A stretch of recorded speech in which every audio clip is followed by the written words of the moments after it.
بسم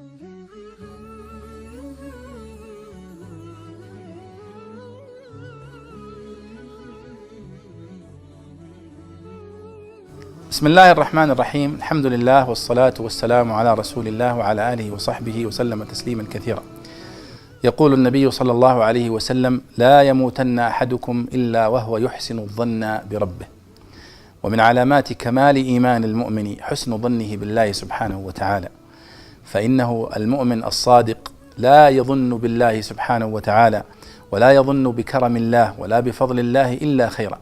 وإذا أحسن المؤمن الظن بالله سبحانه وتعالى، وخاصة في الأوقات المباركة والأزمان المباركة وزمن الطاعات كرمضان وغيره، فإن الله سبحانه وتعالى يكون عند حسن ظن عبده المؤمن به، كما قال النبي صلى الله عليه وسلم في الحديث القدسي: يقول الله سبحانه وتعالى: أنا عند حسن ظن عبدي بي فليظن بي ما شاء.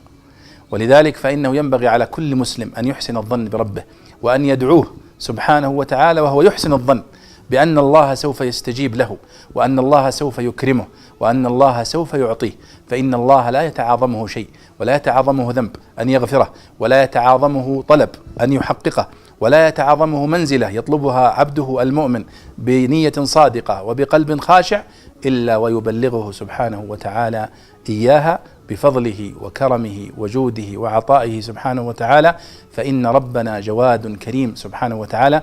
فلا يموتن أحدكم إلا وهو يحسن الظن بربه، وليحسن كل منا ظنه بالله سبحانه وتعالى وهو يدعو وهو يصلي وهو يتعبد، فإن الله سبحانه وتعالى جواد كريم، ويحب أن يحسن عبده ظنه به سبحانه وتعالى.